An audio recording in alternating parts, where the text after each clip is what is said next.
Salut à tous mes amis parieurs, un plaisir de vous retrouver après un long mois sans UFC, puisqu'on a eu une longue pause pendant les vacances. Le dernier UFC c'était l'UFC 296 et ça remonte déjà au 16 décembre. Ça fait donc vraiment plaisir après cette très longue coupure de se retrouver pour analyser et pronostiquer donc le prochain UFC Fight Night.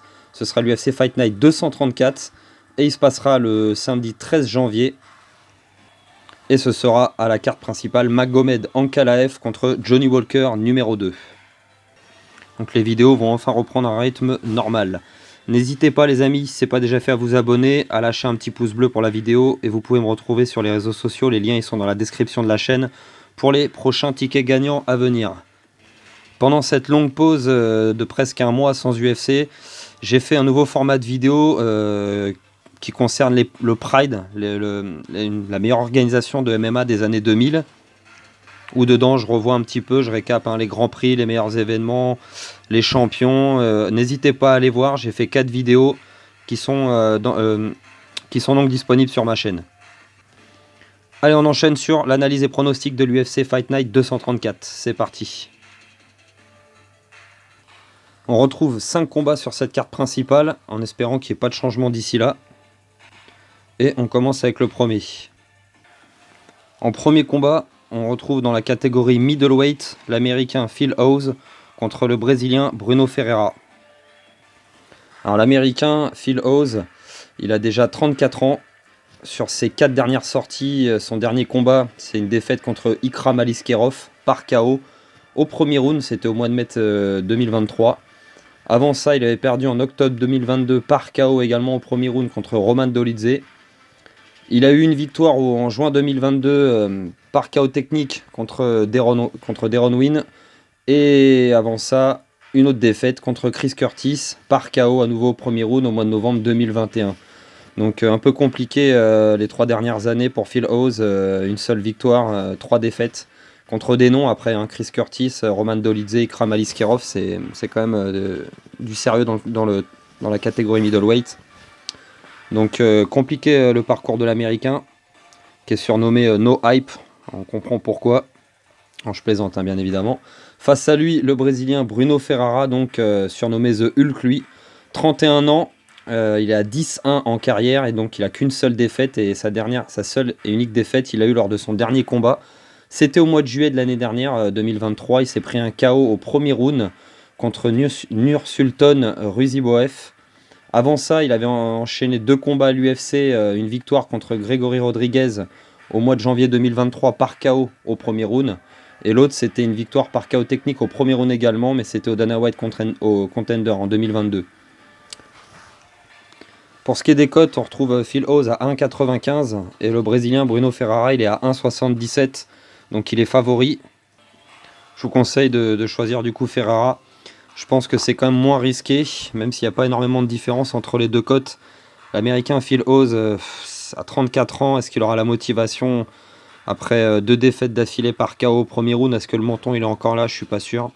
Donc je pense que c'est moins risqué de choisir The Hulk, Bruno Ferreira, les amis, même si la cote elle est un peu plus basse, 1,77, ce sera pas mal dans le combiné. On enchaîne sur le deuxième combat. Dans le combat suivant, on retrouve dans la catégorie Bantamweight Ricky Simon contre Mario Bautista. Alors Ricky Simon, américain, 31 ans, il a 20 victoires pour 4 défaites en carrière. Son dernier combat, c'est une défaite contre Yadong Song, c'était au mois d'avril 2023, où il a perdu au 5e round par KO technique. C'était un combat extrêmement relevé. Avant ça, il avait quand même enchaîné une série de 5 victoires, dont des victoires contre Jack Shore, Rafael Asuncao, et Ray Borg, même pour remonter jusqu'en 2020. Et avant sa deuxième défaite, on va dire, sur les 6 derniers combats, c'était contre Rob Font par décision, et c'était en 2019. Donc ça fait déjà un sacré moment. Donc il était sur une série de 5 victoires, Simon, avant de se faire stopper par Yadong Song par KO technique. Face à lui, Mario Bautista, l'américain, il a 30 ans, il est à 13 victoires pour 2 défaites en carrière. Et il est sur une série de 5 victoires d'affilée. Sa dernière défaite remonte à 2021, où il est perdu par KO technique contre Trevin Jones. Après ça, il a enchaîné 5 victoires, donc La dernière en date par décision, c'était au mois d'août 2023 à l'UFC 292. Donc il est sur une sacrée lancée, l'américain. Pour ce qui est des cotes, Ricky Simon, il est 1,54. Mario Bautista, lui, il est à 2,33. Donc Simon est largement favori. Mais quand on regarde leurs derniers combats, ils sont quand même habitués aux finitions en plus. Hein, c'est très peu de décisions. Ricky Simon, lui, il est ceinture noire en jiu-jitsu brésilien et il a eu aussi pas mal de soumissions. Il avait d'ailleurs soumis Jack Shore hein, lors de sa dernière victoire. C'était ouais, quand même en juillet 2022 du coup. Mais il est quand même favori l'américain, même si ça fait un an et demi qu'il n'a pas gagné et que son dernier combat c'était une défaite. C'était contre Song Yadong. Donc il est quand même favori et c'est quand même très très compliqué ce combat-là. Je vous conseille donc de choisir Ricky Simon. Je pense que c'est quand même moins risqué. Même s'il y a un vrai écart entre les cotes, je comprends pas pourquoi la cote de Mario Bautista elle est aussi élevée. Il est quand même sur une série de 5 victoires. Alors c'était pas sur des gros noms et c'est sûrement le plus gros nom aujourd'hui, Ricky Simon. Mais je pense quand même, il est vraiment compliqué ce combat. Je conseille de ne pas prendre de risque dessus. On le garde vraiment que pour le combiné. Pas de paris risqué sur celui-ci, ça sert à rien de prendre de risques. La cote de Ricky Simon à 1,50, elle sera très bien dans le combiné des 5 combats. On enchaîne sur le combat suivant, c'est parti. On retrouve en troisième combat donc un combat dans la catégorie lightweight. L'américain Jim Miller contre Gabriel Benitez. Alors c'est un peu un combat de vétérans, parce que Jim Miller, hein, il a déjà 40 ans. Déjà 40 ans, il est à l'UFC depuis... je ne sais plus à quelle année exactement il avait commencé, mais je crois que c'était en 2008. C'était contre le français David Baron en plus. Et ça remonte déjà à 2008. Rendez-vous compte, depuis le temps qu'il est là, il a fait pratiquement toute sa carrière à l'UFC. Il est sur une victoire en plus lors de son dernier combat, le vétéran Jim Miller, contre Jess Butler, qu'il a mis KO au premier round en 23 secondes. C'était au mois de juin 2023, et c'était la Performance of the Night. Avant ça, il avait eu une défaite contre Alexander Hernandez. C'était au mois de février 2023. Il avait perdu par décision. La jeunesse de Hernandez lui avait fait quand même assez mal, hein, je me souviens. Et avant ça, il avait quand même réussi à enchaîner 3 victoires, dont une par soumission contre l'autre vétéran Donald Cerrone. C'était au mois de juin 2022. Ça fait déjà un petit moment. Donc pas trop mal sur ces 4 derniers combats pour le vétéran Jim Miller. Face à lui, donc Gabriel Benitez, le Mexicain. Je disais combat de vétéran parce que lui, il a peut-être pas encore aussi âgé que Jim Miller, mais il a déjà 35 ans et il est à l'UFC depuis 2014, donc ça fait déjà 10 ans. Sur ses 4 derniers combats, il a eu 2 victoires, 2 défaites. Le dernier combat, c'est une victoire par KO technique contre Charlie Ontiveros. C'était au mois d'août 2022, donc ça fait un moment qu'il n'a pas combattu le Mexicain, ça fait déjà presque 2 ans.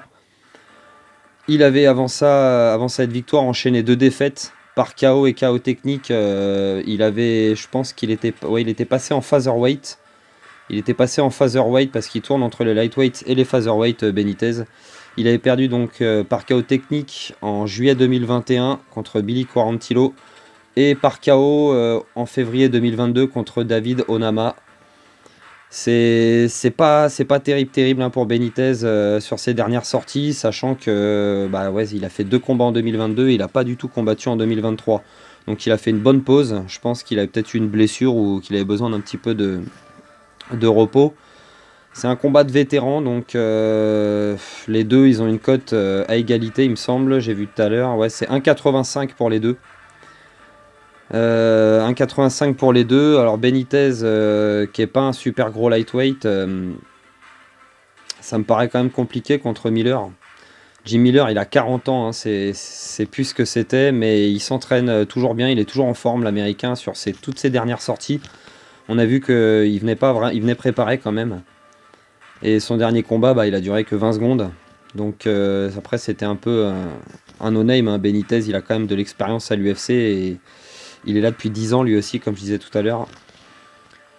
Vu que les cotes les mettent à égalité, c'est un choix difficile, mais Jim Miller, il s'est quand même montré assez frais lors de sa dernière sortie. Benitez, ça fait un an et demi, plus d'un an et demi, presque 2 ans qu'on l'a pas vu combattre. C'est pas facile comme choix, mais j'ai envie de partir sur l'américain. Je sais que c'est un peu risqué comme choix, mais surtout de ne pas se laisser avoir par sa dernière sortie parce qu'il a gagné par KO en 20 secondes. Tout dépendra dans quel état de forme il se pointe, Jim Miller, mais bon, la cote des deux, de toute façon, c'est la même. Benitez, c'est pas un énorme lightweight, comme je disais, et ça fait vraiment le manque d'activité ces 2 dernières années. On sait pas vraiment non plus dans quel état il va être dans la cage, donc j'ai plutôt envie de choisir l'américain. C'est ce que je vous conseille de faire. Pareil, la cote, je vous ai dit qu'elle était une cote à 1,85, c'est pas mal. Ça peut valoir le coup de tenter un petit billet sur Jim Miller, faut voir. Sinon, de toute façon, dans le combiné des 5 combats, sa cote, elle va faire grimper la cote totale, c'est déjà très très bien. On enchaîne sur le 4e combat, c'est parti. Pour le 4e combat et co-main event, on retrouve combat dans la catégorie flyweight, Matheus Nicolau contre Manel Kape. Alors le Brésilien, Matheus Nicolau, il a 30 ans. Son dernier combat, c'est une défaite contre Brandon Royval par KO au premier round. C'était au mois d'avril 2023. Donc Brandon Royval, c'est le dernier à avoir combattu pour la ceinture flyweight. Donc Matheus Nicolau, avant cette défaite, il avait quand même enchaîné 6 victoires d'affilée, dont 4 à l'UFC. Avant ça, c'était au Brave. Il avait déjà commencé l'UFC même en 2017 et en 2018, il était déjà allé, il est perdu contre Dustin Ortiz. Il était donc reparti combattre dans des organisations un petit peu plus mineures comme le Brave. Il est revenu donc, c'était en 2021 et il avait affronté, donc c'est un combat revanche, il avait déjà affronté Manel Kape et il l'avait battu par décision partagée. C'était vraiment un combat extrêmement relevé et ensuite il a enchaîné donc 3 victoires, 2 par décision, dont la dernière par KO contre Matt Schnell. C'était au mois de décembre 2022. Donc après ça, il a eu sa défaite contre Brandon Royval. Et donc Manel Kape, lui, il a 30 ans. Il vient d'Angola. Et pour ses derniers combats, il est sur une série de 4 victoires d'affilée. Sa dernière défaite, c'était donc contre Nicolau. Ensuite, il a enchaîné une victoire par KO. C'était en 2021. Une autre par KO technique, également en décembre 2021. Ensuite, en décembre 2022, victoire par décision contre David Vorak. Et son dernier combat, c'était contre Felipe Dos Santos, un jeune extrêmement prometteur qu'il a battu par décision. C'était au mois de septembre 2023 à l'UFC 293. Pour ce qui est des cotes, le favori, c'est Manel Kape. Une cote assez basse, à 1,36. Matheus Nicolau, malgré qu'il ait déjà gagné contre Kape, il a une cote à 2,87. Il n'est pas favori du tout sur ce combat. Je pense qu'on a vu un peu ses limites contre Brandon Royval pour le combat, sa dernière défaite dans son dernier combat. Manel Kape, lui qui a enchaîné à l'inverse 4 victoires d'affilée, il a énormément progressé. Confiance dans son striking. On l'a vu contre Felipe Dos Santos dans son dernier combat, un petit jeune mort de faim qui lui a donné quand même beaucoup de fil à retordre, mais il a gardé son sang-froid, il a contrôlé le combat. Il s'est imposé par décision. C'est un combat de toute façon dans la catégorie flyweight. Ces combattants-là, ils vont souvent à la décision. Il y a rarement des finishes et pourtant, il a 2 finishes sur ses 4 derniers combats, par KO et par KO technique. Matheus Nicolau, lui, à part son KO contre Matt Schnell, il a surtout des victoires par décision. Et son dernier combat, donc sa défaite par KO contre Brandon Royval, en premier round en moins de 3 minutes. Pardon. Ça doit jouer sur le fait qu'il part pas favori aussi. Je vous conseille du coup de choisir Manel Kape, les amis. Je pense que c'est moins risqué. Il est capable, à mon avis, de prendre sa revanche. Je pense qu'il aura soif de revanche justement sur ce combat et il va vouloir montrer ses progrès aux Brésiliens. Donc je vous conseille de choisir Manel Kape. Sa cote, de toute façon, elle est trop basse pour un pari simple. Vous le mettez dans le combiné et ça fera bien l'affaire. On enchaîne sur le main event. C'est parti. Et on retrouve donc sur le main event Magomed Ankalaev contre Johnny Walker, numéro 2. C'est sûrement le meilleur combat de cette carte, le combat en tout cas moi qui me hype le plus. Catégorie light heavyweight, Magomed Ankalaev, il a 31 ans, il vient du Daghestan. Et il est sur on va dire, à part ces 2 derniers combats où il y a eu un no contest donc contre Johnny Walker et un match nul contre Jan Blachowicz, il avait quand même enchaîné une sacrée série de victoires. Il a une seule défaite en carrière, c'était contre Paul Craig en 2018 pour son tout premier combat à l'UFC. Après ça, il a enchaîné tous les premiers combattants qu'on lui a fait affronter, jusqu'à les premiers gros names avec Yon Kutelaba, Nikita Krylov par décision, Volkan Ozdemir par décision en 2021. Ensuite, Thiago Santos, 2022, il a gagné par décision. Anthony Smith par KO technique, il avait gagné, c'était en 2022 également. Et ensuite le combat donc pour la ceinture qui a fait un match nul contre Jan Blachowicz où il avait subi de gros low kicks. Il a vraiment eu très très très mal aux jambes dans ce combat-là, le pauvre Ankalaev. Et après derrière ce combat donc avorté contre Johnny Walker où il y a eu le coup de genou à la tête illégal. Et donc ça a terminé en no contest. Johnny Walker, le Brésilien, lui, il a 31 ans. Et donc, son dernier combat, c'était ce no contest contre Ankalaev. Et avant ça, il avait enchaîné 3 belles victoires. Contre Anthony Smith, par décision en 2023. Contre Paul Craig, par KO technique, c'était au mois de janvier 2023 également. Il avait soumis Young là-bas en 2022. Et avant ça, il avait quand même eu 2 défaites. Il faut remonter février 2022 et octobre 2021. C'était contre Jamal Hill, par KO, où il s'était pris un KO. Et par décision contre Thiago Santos. Donc solide le Brésilien, hein, il est quand même aussi sur une belle série de victoires avant ce match avorté contre Ankalaev. Pour le combat revanche, en espérant qu'il n'y ait pas de problème cette fois-ci, le combat s'était principalement déroulé debout.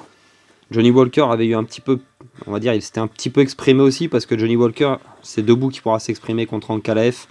Ankalaev, s'il essaye de jouer, d'aller lutter, d'aller chercher le sol contre Johnny Walker, je pense que ça va devenir compliqué pour le Brésilien. Le sol, il sera pour moi toujours à l'avantage du Dagestanais, même s'il ne nous habitue pas Ankalaev à être un gros grappleur, à aller forcément lutter, chercher le sol. Il aime bien se battre debout, il aime bien mettre KO aussi. Et il est bon debout, je trouve qu'il se débrouille plutôt bien.